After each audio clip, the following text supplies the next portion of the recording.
Welcome to long-form content of Tech Bytes and News.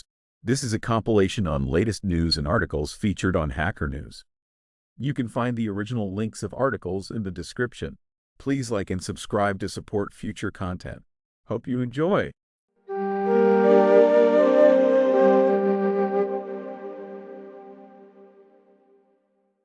Welcome to Tech Bytes and News, your daily roundup of articles featured in Hacker News. Today, we're diving deep into Sci-Fi's P550 microarchitecture, a fascinating look into the world of RISC-V processors.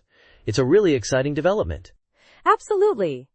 RISC-V is making waves, but it's still relatively new compared to established architectures like ARM. How does the P550 stack up against the competition, specifically ARM's Cortex-A75? That's a great question. The P550 aims for a significant leap, 30% higher performance in less than half the area of a comparable A75. Ambitious, right? But remember, performance depends heavily on implementation.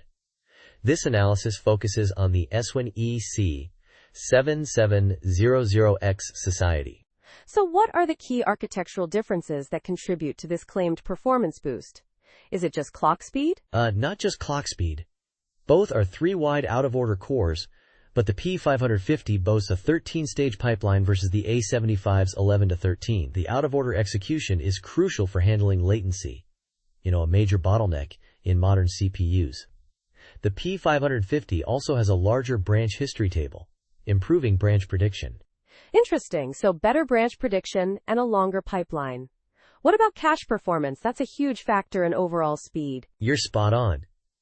The P550 has a 32 kilobytes L1 instruction cache, compared to the A75's 64 kilobytes. However, the P550's L3 cache is more tightly integrated with the CPU cluster in the EIC7700X, which could offset that difference. The article also delves into the intricacies of branch target buffers, BTBs, and return stacks, showing some interesting differences in their design and performance characteristics. The article mentions some significant differences in handling unaligned memory accesses. That sounds like a potential weakness for the P550. Yeah, that's a major point of contention. The P550's handling of unaligned accesses is surprisingly poor, taking hundreds of cycles compared to the A75's 15 cycles. It seems to lack hardware support and relies on software emulation, a huge performance hit. That's a significant drawback, I'd say. I see. So while the P550 aims for higher performance, it seems to have some rough edges, especially in its handling of unaligned memory accesses. What about the memory subsystem as a whole? The memory subsystem is another area where the P550 shows its youth. It has a 2-level TLB setup, but the L1 TLBs are relatively small. Also, the L2 cache is smaller and has higher latency than what we see in more modern designs. The L3 cache is configurable, but even with a 4 megabytes configuration, bandwidth and latency are not as impressive as the A75. So it seems Sci-Fi is still catching up in terms of memory subsystem optimization. What's the overall conclusion then? Is the P550 a success? It's a complex picture. The P550 is a significant step for Sci-Fi, demonstrating their ability to design a reasonably balanced out-of-order core. It's a solid foundation, but it's not without its flaws. The unaligned memory access issue is a major concern, and the memory subsystem needs further refinement. Think of it as a promising first generation, but not yet a polished contender for high-performance applications. It's a testament to the challenges of high-performance CPU design. Thanks for breaking down this complex analysis for us. A really insightful discussion. My pleasure. And remember, listeners, keep an eye on Sci-Fi's future developments. They're making strides in the RISC-V space. Thanks for tuning in to Tech Bytes and News. Have a great day. Bye-bye. Welcome to Tech Bytes and News, your daily roundup of articles featured in Hacker News. Today we're diving into a fascinating study from Newsweek. Human corpses keep moving for over a year after death, scientist says. Intriguing, right? Absolutely. I saw the headline and immediately thought, what? So what's the gist? Well, an Australian researcher, Alison Wilson, conducted a 17-month time-lapse study at a unique facility called AFTER, the Australian Facility for Taphonomic Experimental Research. It's basically a body farm, a place dedicated to studying human decomposition. A body farm? That sounds intense. But what did they find? They found that corpses move significantly after death, for over a year. The arms, in particular, showed substantial movement. Imagine that. Arms shifting position even after death.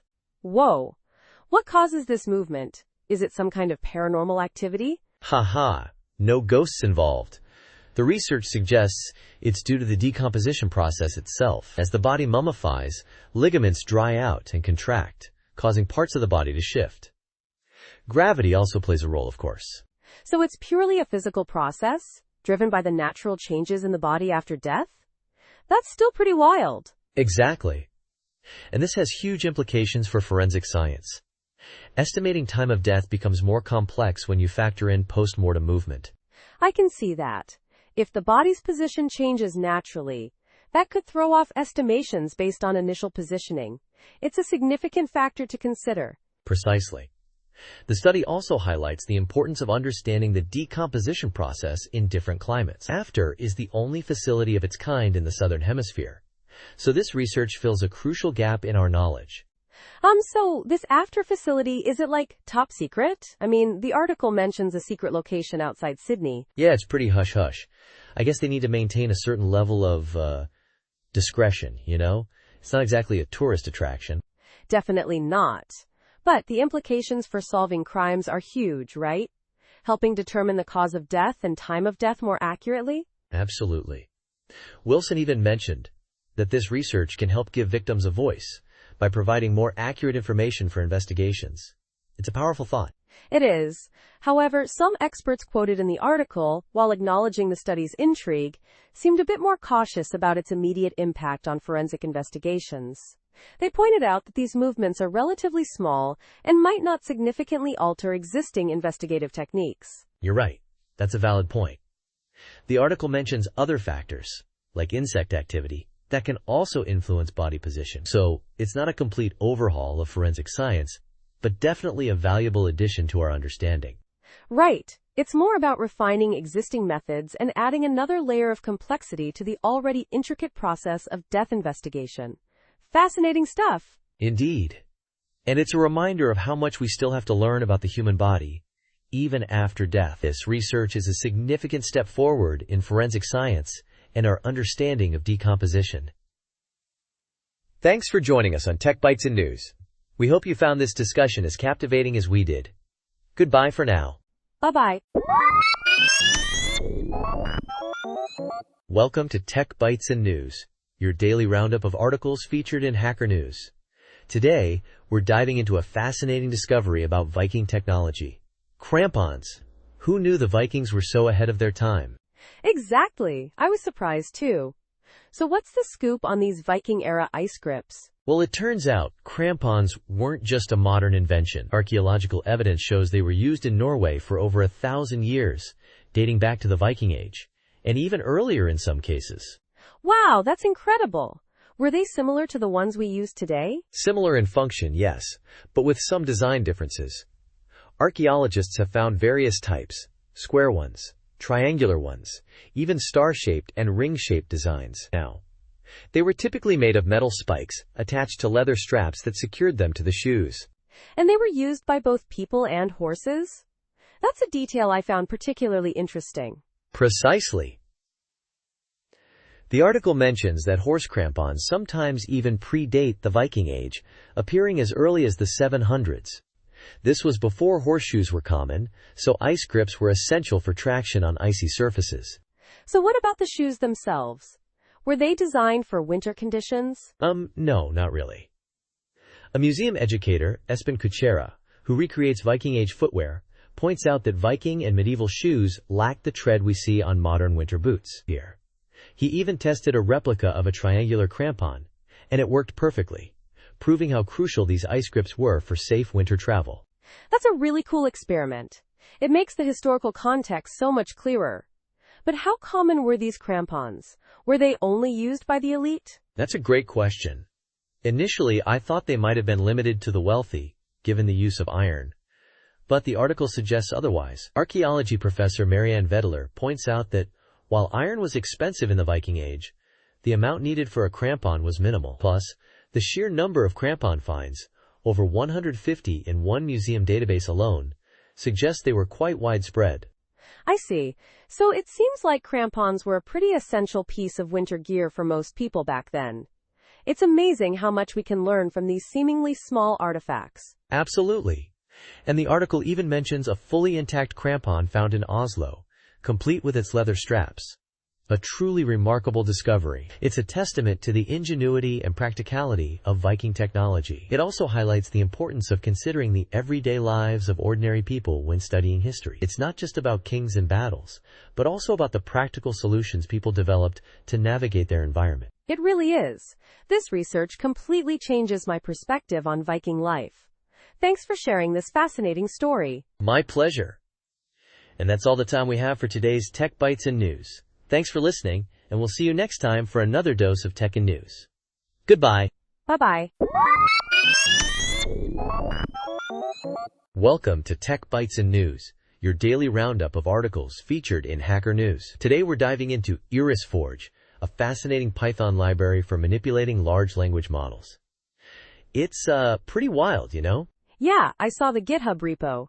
Sounds intense. So what's the core idea behind IrisForge? Is it like tweaking the model's parameters directly? Exactly. But not just any tweaking. It's about applying targeted transformations to the internal layers of LLMs. Think of it as surgical precision. Not just throwing random numbers at the problem. It uses things like ablation decoder layer and addition decoder layer to ablate or augment model behavior. Ablate? Like removing parts of the model? That sounds radical. Radical is a good word. It's about selectively disabling or modifying specific parts of the decoder layers to see how the model's responses change. It's a powerful way to understand which parts of the model contribute to specific behaviors, especially things like refusal generation. So you can essentially engineer the model's responses? Make it more or less likely to refuse a prompt, for example? Precisely. And that's where the expression refusal score comes in. It helps quantify how often the modified model uses refusal phrases. It's all about controlled experimentation, you know? It's not about making the model always do what you want, but understanding why it does what it does. I see. So it's not about creating a perfect, always compliant model, but about gaining a deeper understanding of its inner workings. That's a really interesting research angle. Exactly. And the cool thing is, you can save these modified models either locally or even push them to the Hugging Face hub. The whole process is pretty streamlined, using standard PyTorch and Transformers libraries. The installation is straightforward too, just a git clone and pip install. That's pretty user-friendly for something this powerful. But, what about ethical considerations? Modifying LLMs like this could have unintended consequences, right? Absolutely. The GitHub page has a strong disclaimer. This is purely for research and development. The author explicitly states they aren't responsible for how people use it. It's a powerful tool, and like any powerful tool, it needs to be used responsibly. Good point. It's fascinating, though. The potential for understanding LLMs is huge. This could lead to some really significant advancements in AI safety and explainability. Definitely. And the project is open source, so the community can contribute and build upon it. It's built on the shoulders of giants, too, referencing other projects like removing refusals with HF Transformers and Obliterator v3. It's a testament to the collaborative nature of the HEI research community. It's amazing how much progress is being made in this field.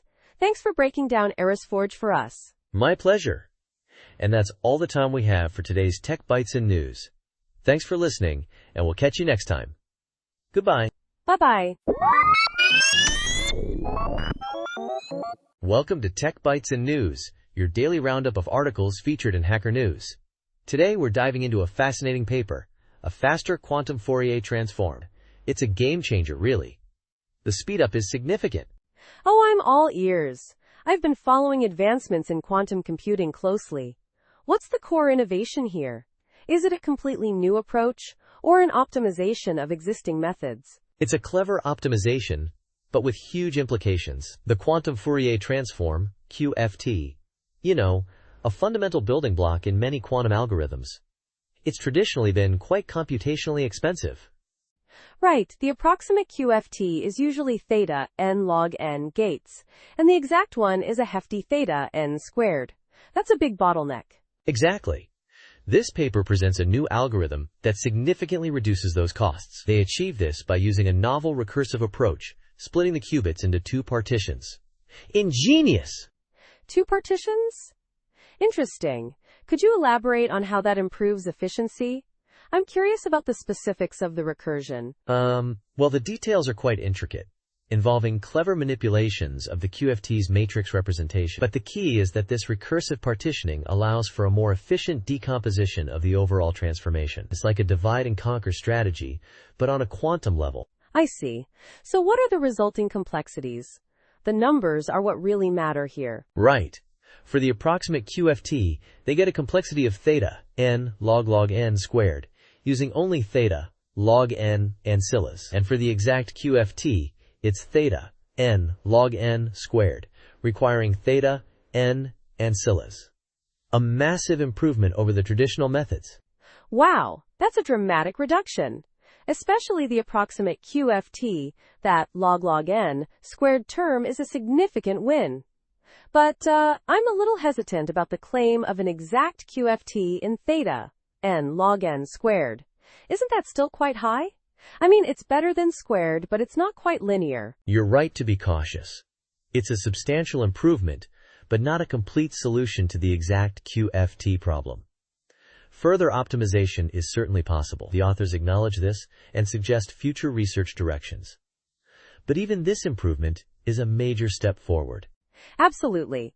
It opens up new possibilities for algorithms that rely heavily on the QFT. This could accelerate progress in quantum chemistry, materials, science, and cryptography. What are the next steps in this research, do you think? Well, I think the next step is to explore practical implementations of this algorithm on real quantum hardware. There are always challenges in translating theoretical improvements into tangible speedups. But the potential is enormous. Agreed. This is exciting stuff. Thanks for breaking down this important paper for us. My pleasure. And that's all the time we have for today's Tech Bytes and News. Join us tomorrow for more exciting developments in the world of technology. Goodbye. Bye-bye. Welcome to Tech Bytes and News, your daily roundup of articles featured in Hacker News. Today we're diving deep into Mert Boulan's powerful piece, Once You're Laid Off, You'll Never Be the Same Again. It's a raw and emotional account of a layoff, but also a sharp analysis of modern work culture. Let's jump in. Absolutely. The title itself is striking. It immediately sets a serious tone. I'm curious, what were the most compelling warning signs Boulan highlights before his layoff? Right. He details several key indicators. One was the sudden cancellation of team events, a move to avoid the logistical nightmare of having to deal with impacted employees needing to cancel travel plans. Clever, but also chilling. Chilling is the perfect word. And then there were the unexpected package notifications, right? That's a sneaky one. Companies sending out equipment return boxes in advance. Exactly. Subtle, but a clear sign something's up. He also points to a lack of vision from leadership, vague mandatory meetings, and the ever-present anxiety around quarterly earnings reports in publicly traded companies. All these factors paint a picture of impending doom. It's almost like a checklist for impending layoffs. But what struck me most was Boulan's reflection on his own performance. He clearly went above and beyond, yet it didn't matter. Yeah, that's the heartbreaking part. He meticulously documents his contributions, taking on extra projects, mentoring colleagues, even advocating for the company externally. He was a high performer, yet reduced to a row in an Excel spreadsheet. It really highlights the impersonal nature of large-scale layoffs. It's a devastating realization. It challenges the traditional notion of hard work equaling job security. He even mentions the myth of job security in Germany, showing that even strong worker protections don't always prevent these mass layoffs. Precisely. He makes a strong point about the broken trust between companies and employees. The article isn't just a personal narrative. It's a commentary on the changing dynamics of the modern workplace. The feeling of disposability is palpable. And his suggestions for those who haven't been laid off yet are practical and sobering. Stick to your contract hours, don't go above and beyond, always be interviewing. It's a survival guide for the modern tech worker. Absolutely. It's a sad but necessary reality check. The article ends on a poignant note, emphasizing the lasting impact of a layoff, not just on one's career, but on one's sense of self and trust in the system. It's a powerful message, and one that resonates deeply, I think, with many listeners. It's a must-read for anyone in the tech industry, or really, anyone navigating the modern workplace. Indeed.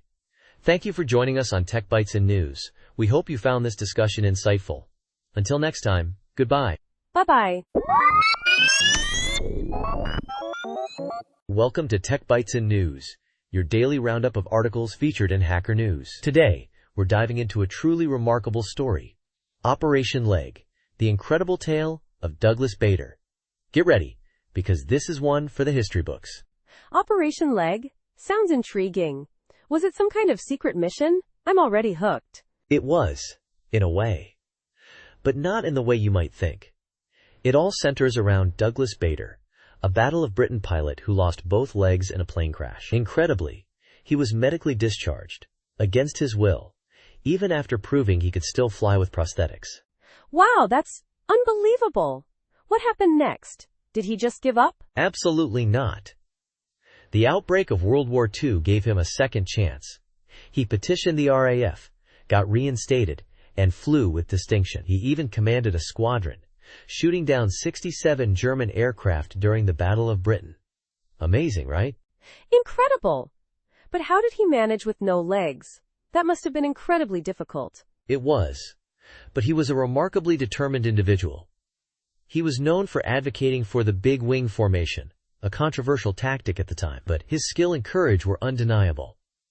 Unfortunately, in 1941, during a mission over France, his plane was damaged. He was trapped by his prosthetic leg until the strap broke, allowing him to parachute to safety. Oh no! So that's where Operation Leg comes in, right? Exactly. The Germans, under General Adolf Galland, actually notified the RAF that Bader had lost his prosthetic leg in the crash. Can you believe that? With Hermann Göring's permission, they even arranged a special mission to drop him a replacement leg. That's Operation Leg. That's incredible diplomacy. I mean, a wartime enemy sending a replacement prosthetic leg? That's almost unheard of. It really is. And it gets even better. Bader used that replacement leg to make multiple escape attempts from various POW camps, including Stalag Luft 3, famous for the Great Escape. He was eventually imprisoned in Colditz Castle, but he was freed in 1945. Unbelievable. What a life. He sounds like an absolute legend. He truly was. He even led a flypast of 300 aircraft over London after the war. After the war, he became an advocate for the disabled and continued flying until 1979. He died in 1982, and his funeral was attended by Adolf Galland, the man who helped get his leg back, highlighting the remarkable friendship they forged. What a story. A testament to human resilience and the unexpected bonds formed even amidst war. This is definitely one I'll be sharing. I'm so glad you enjoyed it. It's a truly inspiring tale of courage, determination, and even a touch of incredible wartime diplomacy.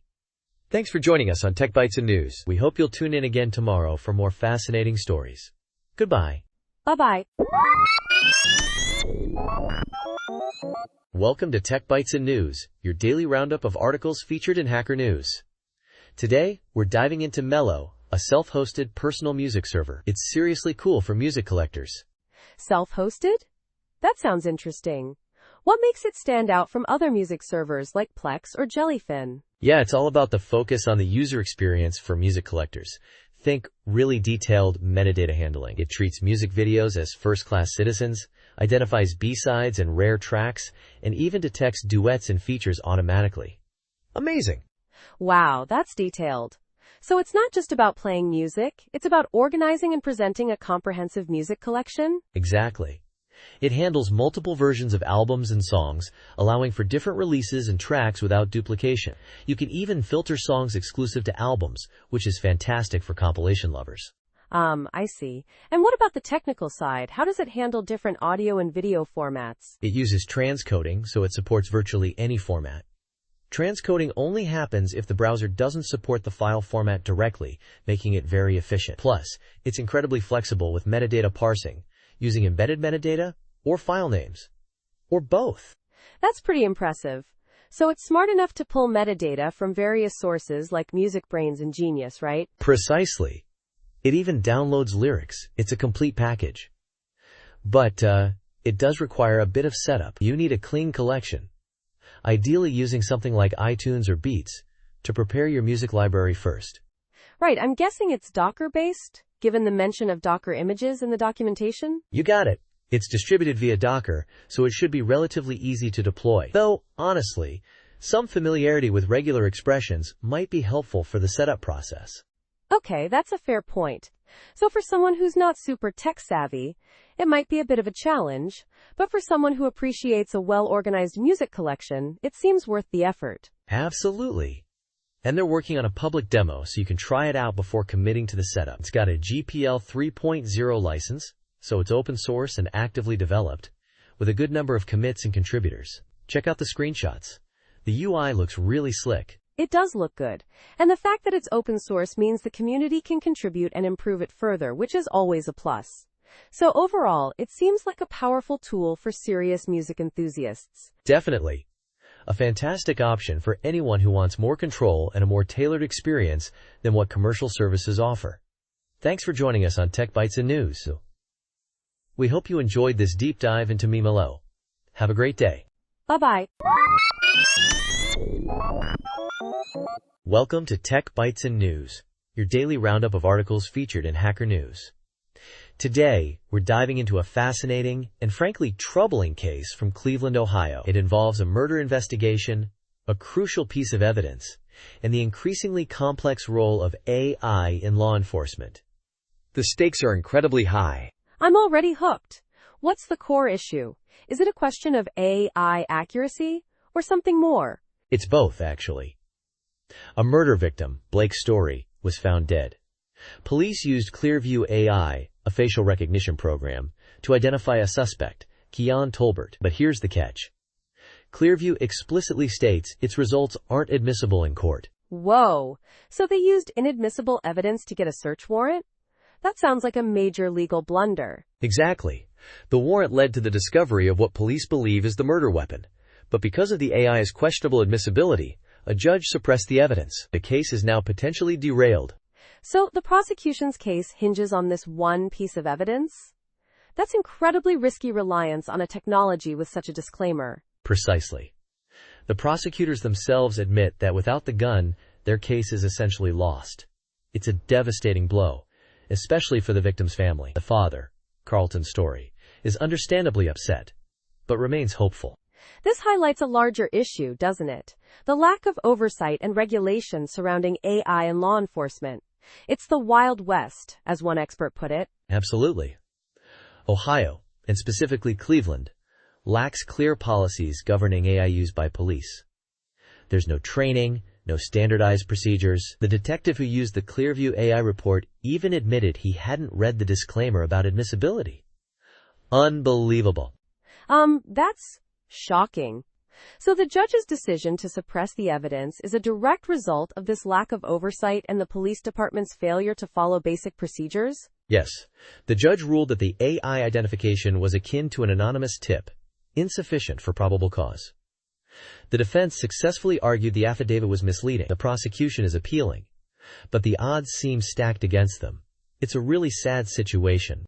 It's a cautionary tale, isn't it? This case underscores the urgent need for clear guidelines and training on the use of AI in law enforcement. Otherwise, we risk undermining the very justice system we're trying to uphold. And it's not just Cleveland. This is a problem across Ohio and potentially nationwide. You're right. The Ohio Bureau of Criminal Investigation has its own policy on Clearview AI. But Cleveland's lack of regulation is a glaring example of the problems that can arise. This isn't just about technology. It's about accountability and ensuring that the use of powerful tools like AI doesn't compromise fundamental rights. We need better oversight, better training, and clearer legal frameworks. Absolutely. This case is a wake-up call. It's a stark reminder that technology, while powerful, needs careful consideration and responsible implementation, especially when it comes to matters of justice. This isn't just a technical issue, it's a human one. And that's where we'll leave it for today. Thank you for joining us on Tech Bytes and News.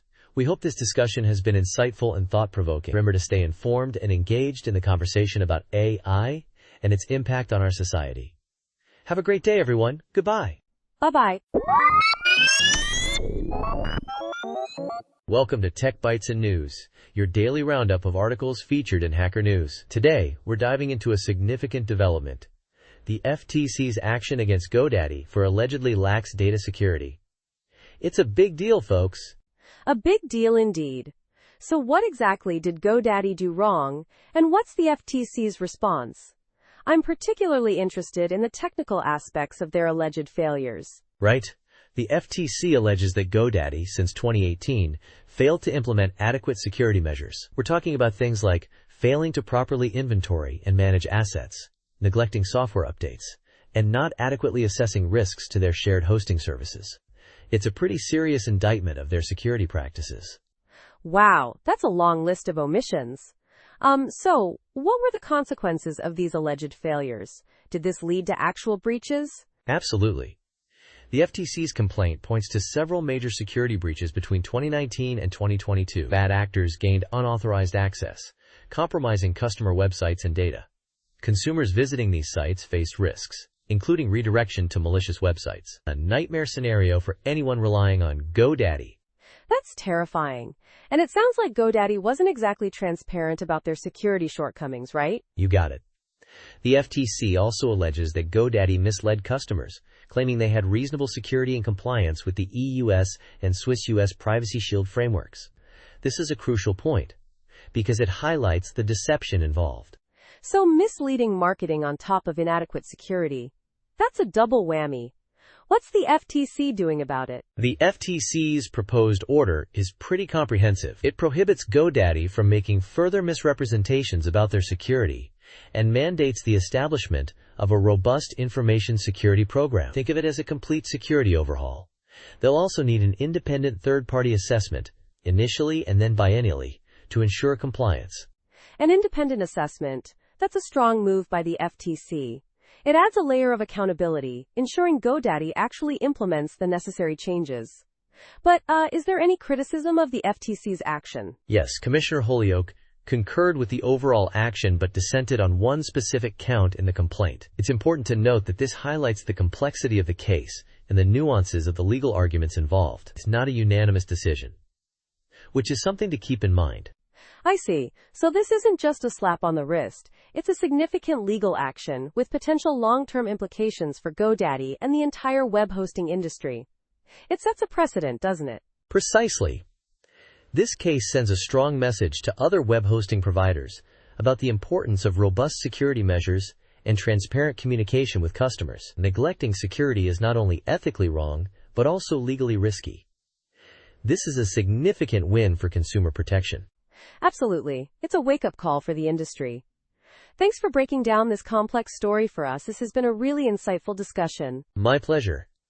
And to our listeners, thank you for tuning in to Tech Bytes and News. We hope you found this discussion informative and engaging. Until next time, stay safe online and keep those passwords strong. Goodbye. Bye-bye. Welcome to Tech Bytes and News, your daily roundup of articles featured in Hacker News. Today, we're diving into a surprisingly delicious topic: NIST's Standard Reference Peanut Butter. Who knew? Peanut butter? From NIST? That's unexpected. I always associated them with more serious stuff, like, measurement standards. Exactly. But it's a great example of how NIST's work impacts everyday life, even in the most unexpected ways. It all started with National Peanut Butter Day, of all things. Can you believe it? No way. So this wasn't some planned PR stunt? Nope. A visitor snapped a photo of a jar of NIST's SRM 2387 peanut butter in their lobby, and it went viral. The story spread like wildfire across social media. Twitter, Imgur, Boing Boing, even the Food Network. Wow, that's amazing. But why does NIST even have standard reference peanut butter? It's not for snacking, unfortunately. It's a standard reference material, or SRM. They're used by food manufacturers to calibrate their testing equipment and ensure accurate nutritional labeling. Think of it as a benchmark for quality control. I see. So if a company's tests on the NIST peanut butter don't match NIST's own data, they know something's wrong with their testing process. Precisely. It ensures consistency and accuracy in the nutritional information we see on food labels. And NIST sells a whole range of food SRMs, not just peanut butter, spinach, cranberry juice, even something called meat homogenate. Yuck. EW, meat homogenate. But the article also mentioned some challenges for NIST staff working with these food SRMs. Oh yeah. One researcher confessed to almost tasting the baking chocolate SRM during sample prep. I can relate. The temptation must be huge. Haha, I bet. It's a fascinating story, though. It shows how even seemingly mundane things like peanut butter can play a crucial role in ensuring the accuracy of scientific measurements and ultimately consumer safety. Absolutely. And the whole thing highlights the often unseen work NIST does to maintain standards across various industries. It's a testament to the importance of meticulous measurement and quality control. It's a nutty story, but a very important one. Indeed. Thanks for shedding light on this surprisingly interesting aspect of NIST's work. My pleasure. And that's all the time we have for today's Tech Bytes and News. Thanks for listening, and we'll catch you next time. Goodbye. Bye-bye. Welcome to Tech Bytes and News, your daily roundup of articles featured in Hacker News. Today, we're diving into a truly bizarre and unsettling case connecting two seemingly unrelated murders through a shared ideology and a marriage license. It's a tangled web, folks, so buckle up.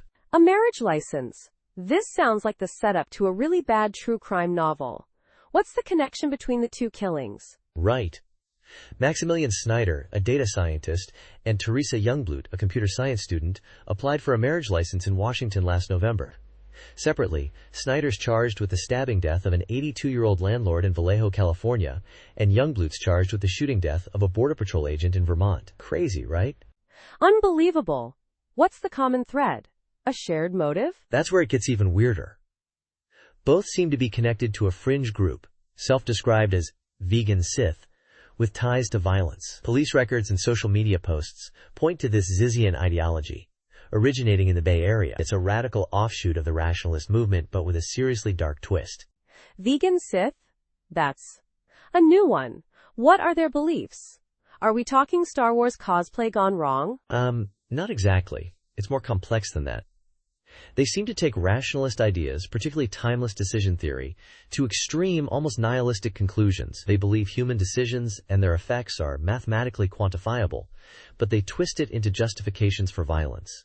Apparently, they also believe in splitting consciousness through brain hemisphere control, and veganism is central to their ideology. So a bizarre mix of rationalism, extreme veganism, and a dash of Star Wars-inspired darkness? I see. What about the victims? What connects them to this group? The Vallejo victim, Curtis Lind, was a key witness in an upcoming murder trial. The 2022 attack on him, where he was impaled with a sword and blinded, was allegedly carried out by individuals linked to the Zizians. He was set to testify against them. It seems like a clear act of retaliation.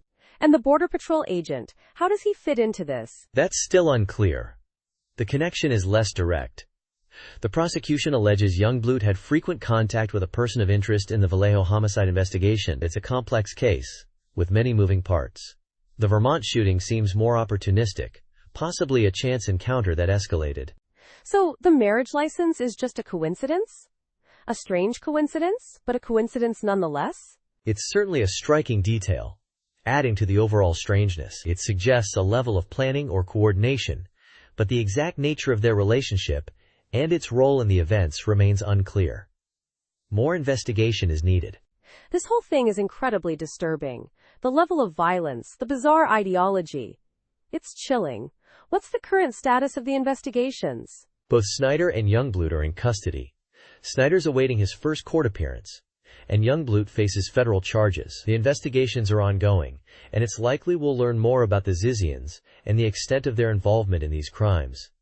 It's a developing story, for sure.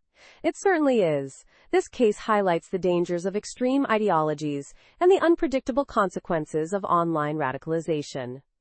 It's a cautionary tale, isn't it? Absolutely. It's a reminder that even seemingly disparate events can be connected by underlying currents of extremism and violence. Thank you for joining us on Tech Bytes and News. We'll keep you updated as this story unfolds. Goodbye. Bye-bye. Welcome to Tech Bytes and News, your daily roundup of articles featured in Hacker News. Today, we're diving into a fascinating detective story, a real-life mystery involving a seemingly non-existent illustrator named Quentel. It all started with a casual Mastodon post. A Mastodon post? Intriguing. So this isn't about some new algorithm or groundbreaking tech? I'm already hooked. Not directly, but it highlights a very real problem with the way we consume and generate information in our increasingly AI-driven world. The mystery centers around these stunning natural history wall charts attributed to Quentel, gorgeous illustrations that are popping up everywhere. But who is Quentel? So a mystery of authorship, right? Like a digital art heist, but with educational posters? Exactly. The initial online searches led to a biography, seemingly well-sourced, detailing Quentel's life, from his dismissal by the Nazis to his work for the U.S. Army. But, there's a problem. A problem? Oh, I love a good plot twist. What's the catch? The catch is, the biography is almost certainly completely fabricated. Completely made up. There's no evidence of this Quentel in Wikipedia, in German archives anywhere. So how did this false biography spread? Was it some kind of elaborate hoax? That's where it gets even more interesting.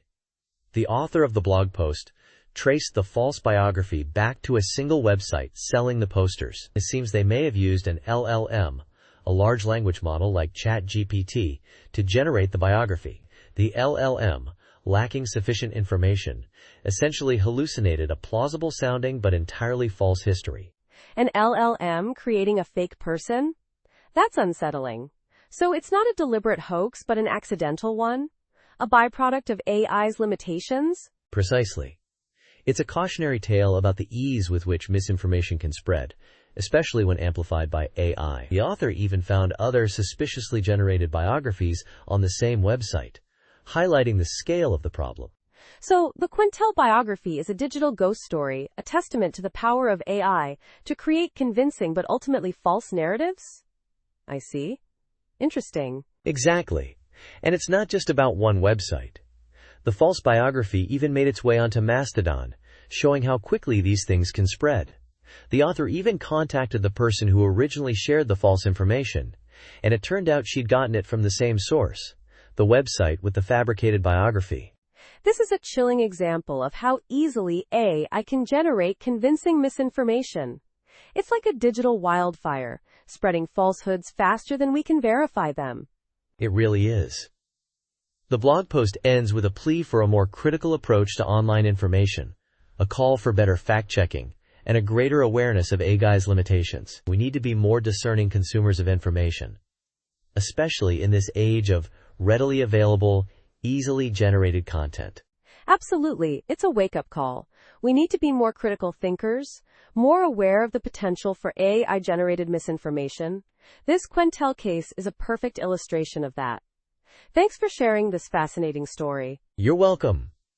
And that's all the time we have for today's Tech Bytes and News. Thanks for listening, and we'll see you tomorrow with more of the latest tech news and insights. Goodbye. Bye-bye. Welcome to Tech Bytes and News, your daily roundup of articles featured in Hacker News. Today, we're diving deep into a fascinating project, a mineral oil-cooled PC. It's a truly unique approach to computer cooling, and we'll be exploring the why, the how, and the long-term results. I'm all ears. This sounds incredibly interesting. Why would anyone even consider submerging their PC in mineral oil? Isn't that incredibly risky? That's a great question. The initial motivation was purely experimental, a fun DIY project to see what was possible, but it turned out to have some surprising advantages. Mineral oil's thermal conductivity is significantly higher than air, leading to much more efficient heat transfer. Think of it like this. Instead of relying on fans to push hot air away, the heat is directly absorbed by the oil. Wow, that's a pretty significant difference. But surely there are drawbacks. I mean, oil and electronics don't exactly seem like a good mix. You're right to be cautious. The key is using the right kind of oil. Pure, non-conductive mineral oil. It's odorless and clear, unlike vegetable oil, which would go rancid. And the design is crucial. They cleverly position the ports on top, using gravity to prevent leaks. Early versions used aquariums, but later iterations had custom-built enclosures for better control and aesthetics. So how does the actual cooling work? Is it just the oil absorbing the heat, or is there more to it? It's a combination of things. The oil absorbs the heat generated by the components, and then it's circulated through a radiator to dissipate that heat into the ambient air. They even experimented with adding bubbles to further enhance cooling, although the results were mixed. It helped with the CPU, but slightly increased the GPU temperature. Interesting. Mixed results. What about long-term effects? Did the oil degrade over time? Did the components suffer any damage? That's where the long-term testing really shines. They ran these systems for years. Initially, they had some issues with oil wicking up cables, but they solved that by using connectors at the top of the tank. Over time, the oil did get slightly murky, but a simple filter or oil change would address that. And surprisingly, the components showed minimal wear and tear, even after extended periods at high temperatures. Amazing! So it seems like a viable, albeit unconventional, method. Did they ever try overclocking with this setup? They did, but they strongly cautioned against it. While the cooling is effective, pushing components too hard could lead to temperatures exceeding the safe limit for the oil, potentially causing the tank to crack. Safety is paramount here. The project was always more about exploring the possibilities than pushing extreme performance. I see. So it's a testament to ingenuity and a fascinating experiment in unconventional cooling. What about the DIY kits they offered? Were they successful? Yes, they went through several iterations, constantly refining the design and improving cooling performance. They even developed different-sized kits to accommodate various motherboard sizes. Unfortunately, they eventually had to discontinue sales due to patent issues, but the legacy of their work remains. The information and documentation they've shared are invaluable for anyone interested in exploring this unique approach to PC cooling. It's a shame they had to stop selling the kits, but the information they've provided is a fantastic resource. This has been a really insightful discussion. Thanks. My pleasure. And to our listeners, thanks for tuning in to Tech Bytes and News. We hope you enjoyed this deep dive into the world of mineral oil-cooled PCs. Until next time, goodbye. Bye-bye. Welcome to Tech Bytes and News, your daily roundup of articles featured in Hacker News. Today we're diving into a fascinating development in the AI world. Meta's frantic response to DeepSeek's surprisingly effective and affordable AI. It's a real nail-biter, wouldn't you say? Absolutely. The headline alone is gripping. Meta, a tech giant with seemingly limitless resources, is setting up war rooms to understand how a competitor is outperforming them, and at a fraction of the cost? That's unheard of. What's the story behind this DeepSeek AI? Precisely. Apparently, DeepSeek's AI is not only highly accurate, but also incredibly cost-effective. This is causing a major disruption in the market, forcing Meta to react swiftly. They're not just throwing money at the problem.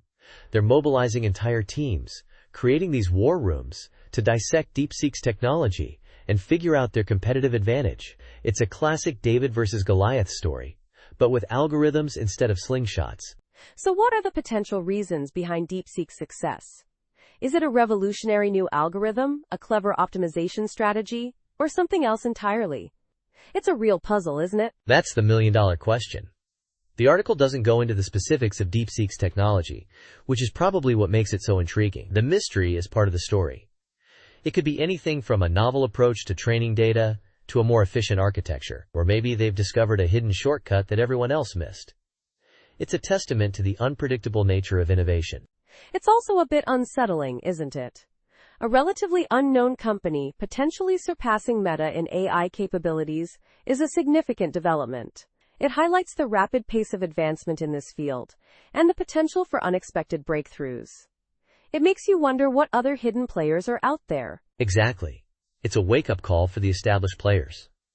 The fact that Meta is resorting to these war rooms shows just how seriously they're taking this threat. It's not just about market share.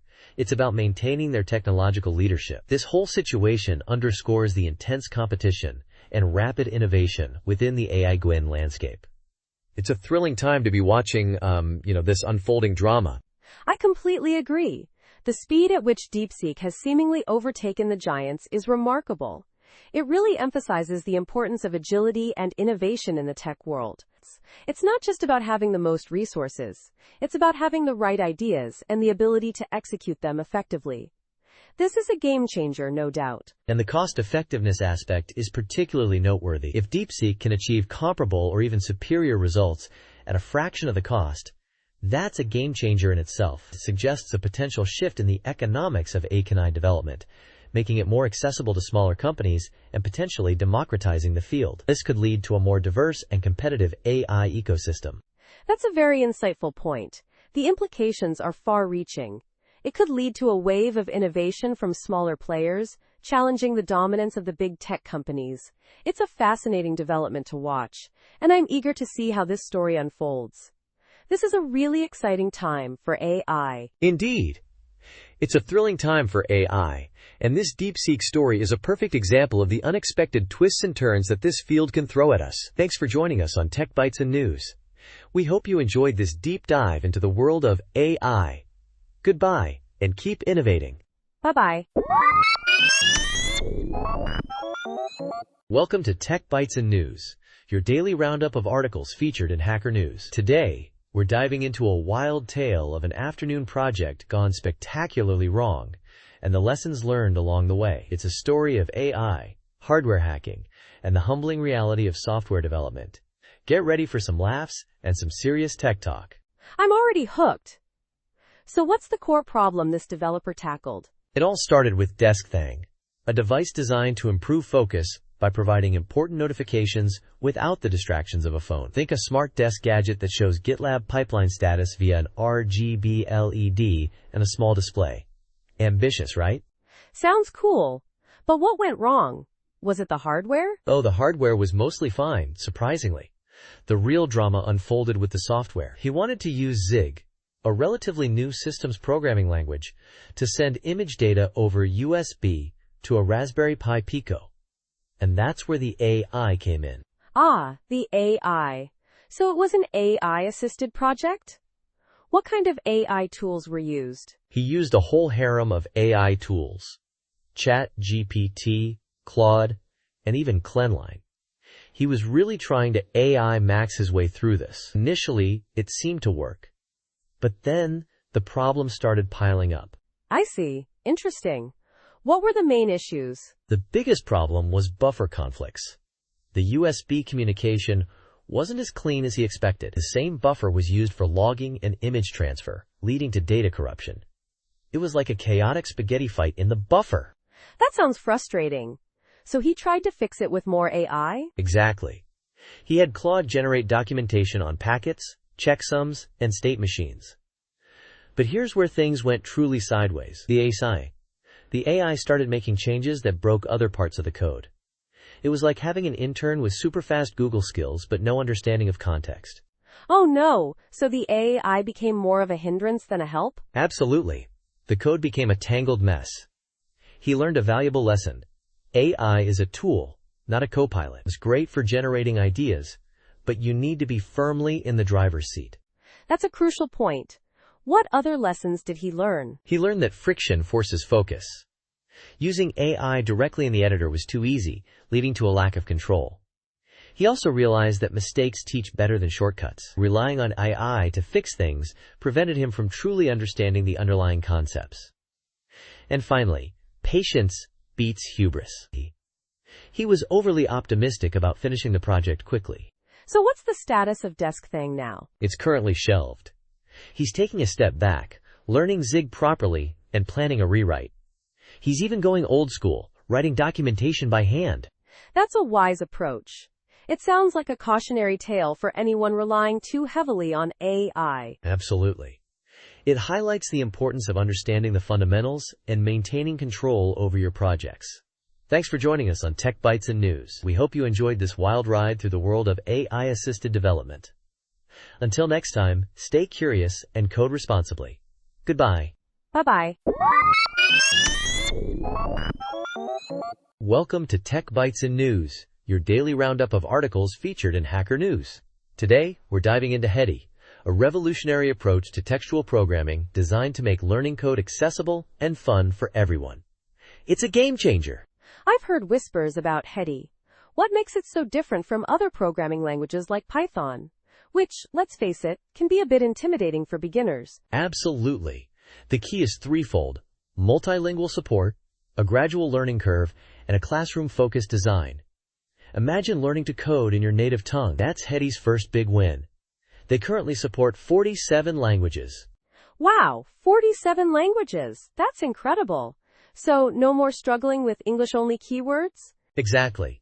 No more for loops only in English. Think about the impact on accessibility. It opens up programming to a vastly wider audience. And the gradual learning approach is brilliant.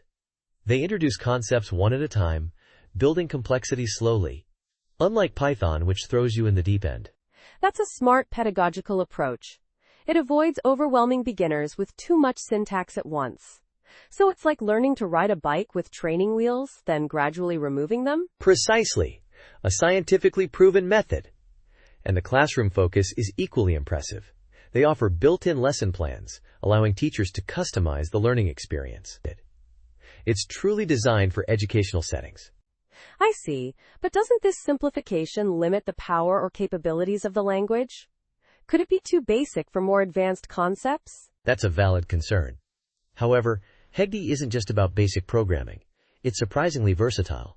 You can create interactive stories, drawings, even games and apps. It's about teaching the fundamental logic of programming in a way that's engaging and accessible. It's not about replacing Python, but about providing a solid foundation. So it's a stepping stone, a bridge to more complex languages. That's a really smart approach. And it's open source and browser-based, right? No installations needed? You got it. Completely free, open source, and runs directly in your browser. It works on phones and tablets too. Accessibility is key. Even teachers without prior programming experience can use it effectively. This sounds fantastic. It really addresses a major hurdle in computer science education, making it inclusive and engaging. It's a breath of fresh air. Absolutely. Hedi is more than just a programming language. It's a pedagogical tool designed to empower the next generation of programmers. It's a project that deserves a lot of attention and support. And that's all the time we have for today's Tech Bytes and News. Thanks for listening. Goodbye. Bye-bye. Welcome to Tech Bytes and News, your daily roundup of articles featured in Hacker News. Today, we're diving into Ordinary Objects, a high-fidelity augmented reality prototyping platform. It's seriously impressive. I've heard whispers. What makes it so special? Is it just another AR design tool, or is there something truly innovative here? Oh, it's way more than just another tool. It focuses on creating intuitive and delightful mixed reality experiences. Think about the user flow, how people interact with the AR elements. Ordinary Objects lets designers prototype those interactions with incredible fidelity. So it's not just about visuals, but also about the actual user experience within the augmented reality space? That's a crucial aspect often overlooked. Exactly. They've got powerful authoring features, a unique workflow for prototyping spatial user flows, and a focus on ensuring graceful transitions and a consistent look and feel throughout the prototype. They even let you add audio and import 3D assets with animations. Wow. That sounds incredibly comprehensive. But how does the testing process work? Is it a cumbersome process? Not at all. There's no separate play mode. You test interactions directly within the editor. It's a really streamlined workflow. They also provide an always up-to-date overview of the flow, letting you quickly jump between different states of the prototype. It runs natively on major platforms, too.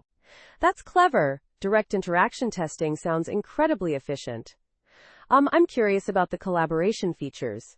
In the age of remote work, that's a must-have. Absolutely. Ordinary Objects has seamless collaboration. Changes in the editor are automatically synchronized across collaborators, so everyone is always on the same page, both in the editor and in the mirror apps for Quest 3 and iOS. It's described as collaboration in hyperspace, and it sounds pretty amazing. Hyperspace collaboration. I like that. It sounds like they've really thought through the entire design process, from initial ideation to final testing and collaboration. But what about the limitations? Every tool has them, right? You're right to be critical.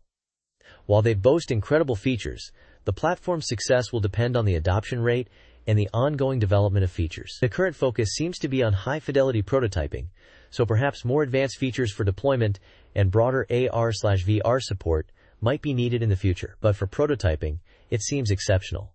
I see. So it's a powerful tool for the initial stages of AR/VR development, focusing on the user experience and interaction design. A strong foundation for more complex projects. Precisely. It's about removing the guesswork for stakeholders and developers, letting them visualize and experience the spatial interactions before committing to full-scale development. It's about creating truly human-centric experiences in the mixed reality space. It sounds like a game changer for the AR/VR design world. Thanks for breaking it down for us. My pleasure. And that's all the time we have for today's Tech Bytes and News. Thanks for listening, and we'll see you next time. Goodbye. Bye-bye. Welcome to Tech Bytes and News, your daily roundup of articles featured in Hacker News. Today, we're diving into a fascinating article. Supercharge SQLite with Ruby functions. It's all about leveraging the power of Ruby within your SQLite databases, which is incredibly cool. Yeah, I saw that. SQLite's in-process nature is usually a strength, but this takes it to a whole new level. So how does it work? Can you walk me through the basics? Absolutely. The core idea is using user-defined functions, or UDFs. Normally, your Ruby code calls SQLite, but here we reverse that. SQLite calls our Ruby code. Think of it as extending SQLite's built-in functions like lower or random with your own custom logic. Interesting. So we're not talking stored procedures, right? SQLite doesn't support those? Exactly. No stored procedures. But UDFs are the next best thing. The article shows how to create both scalar UDFs, which operate on single rows, and aggregate UDFs, which work across the entire result set. It's incredibly powerful. Give me an example of a scalar UDF. Something concrete. Okay, the article uses a time-ordered UUID library called Tau. They create a scalar UDF called TOU that generates a unique ID for each row in a query. This is super useful for scenarios like Union All, where you need to uniquely identify rows from different datasets. Imagine combining data from multiple sources. This makes it easy to track everything. Got it. And what about aggregate UDFs? Those sound more complex. They are a bit more involved. The article demonstrates creating custom aggregate functions like stdev_samp, sample standard deviation, and p90/90th percentile. These aren't built into SQLite, but they're crucial for statistical analysis directly within your database. No more exporting data to another tool for calculations. That's a huge time saver. But there's a catch, right? Nothing's ever completely perfect. You're right. The caveat is portability. These Ruby UDFs are tied to your Ruby environment. If you try to open the database in a different tool, like a GUI editor, you'll get errors. The article suggests using the SQLite_directly flag to prevent this, but it limits where you can use the function. It's a trade-off between convenience and portability. So it's a powerful technique, but you need to be aware of the limitations. It's not a replacement for a full-fledged database system, but a really useful extension for specific tasks. Precisely. It's a fantastic way to extend SQLite's capabilities when you're working within a Ruby environment. The article highlights how useful this can be for data exploration and analysis, especially when you need custom functions that aren't available in standard SQLite. It's a really clever approach. Definitely. Thanks for breaking that down. This is a great example of how you can really tailor a database to your specific needs. I'm going to try this out. You're welcome. And that's all the time we have for today's Tech Bytes and News. Thanks for listening, and we'll see you next time. Goodbye. Bye-bye. Welcome to Tech Bytes and News, your daily roundup of articles featured in Hacker News. Today, we're diving into a fascinating discussion about why C, despite its reputation for performance, isn't ideally suited for SIMD operations. It's a bit of a technical deep dive, but stick with us. It's really interesting. I'm eager to hear this. I've always wondered about the limitations of C in the context of parallel processing. So what's the core issue? The core problem lies in how C compiles code, especially when it comes to things like stepped reductions with lexical scoping. The article points out that this approach directly clashes with the parallel execution needed for SIMD. Think about it.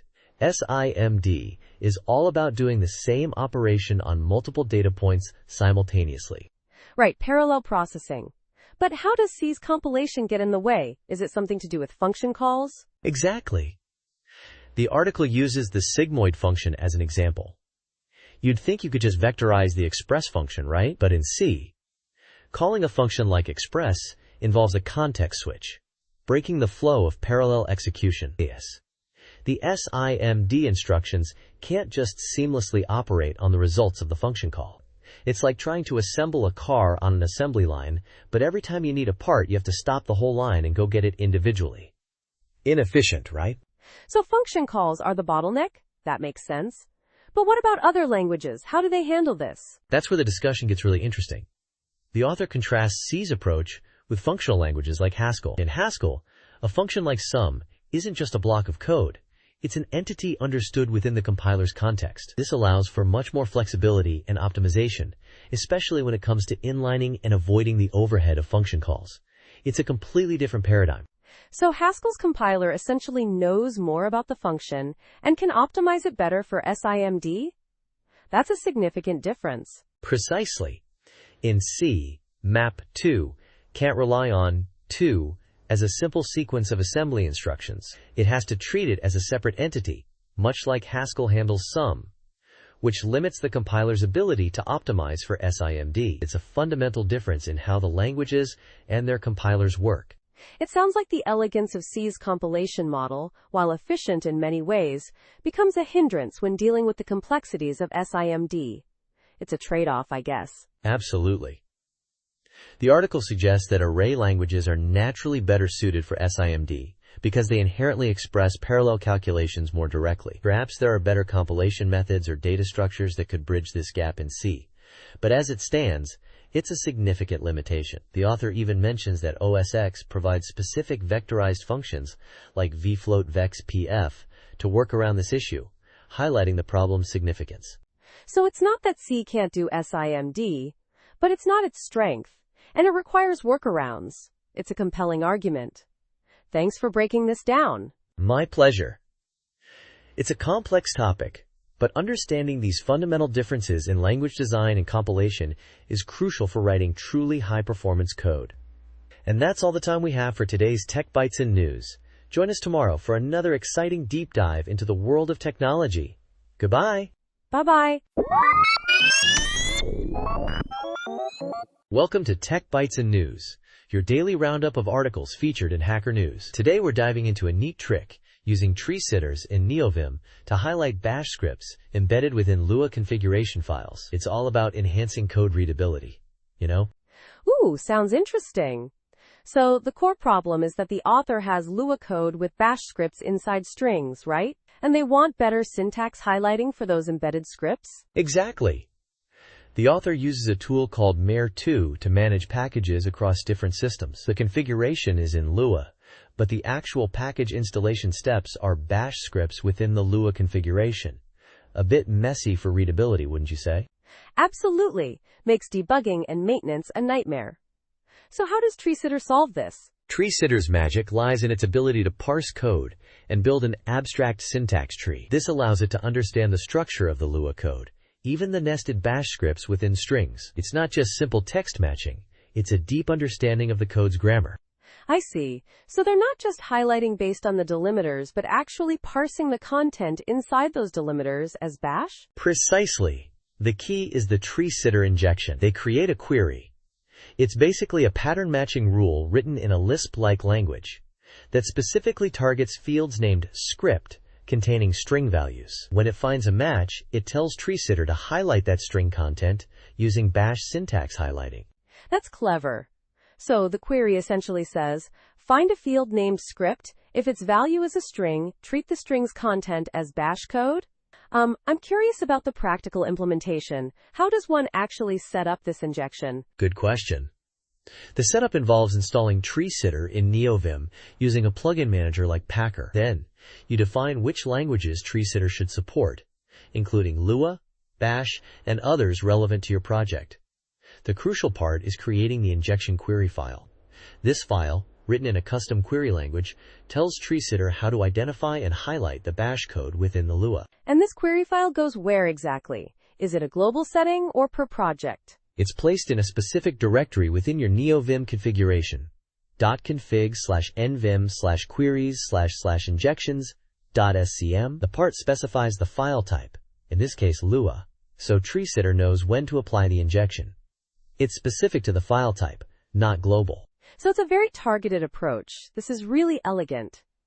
I wonder, are there any limitations to this approach? Could it potentially lead to false positives if, say, a string happens to resemble bash code but isn't actually a bash script? That's a valid concern. The accuracy depends entirely on how well-defined the query is. A poorly written query could indeed lead to false positives or missed instances. The author's query seems quite specific, targeting the script field explicitly, which minimizes that risk. But, it's always a balance between precision and the complexity of the query itself. Right, a more complex query might be more accurate but also harder to maintain. It's a trade-off. This whole approach seems incredibly powerful, though. It's a great example of how TreeSitter can go beyond basic syntax highlighting to provide context-aware highlighting. Absolutely. It showcases the flexibility and power of TreeSitter for enhancing developer experience. It's not just about pretty colors. It's about improving code understanding and maintainability. Thanks for joining us on Tech Bytes and News. We hope you enjoyed this deep dive into TreeSitter and its clever application. Goodbye. Bye-bye. Thank you for listening to the daily roundup of Tech Bytes and News. See you again tomorrow. Goodbye.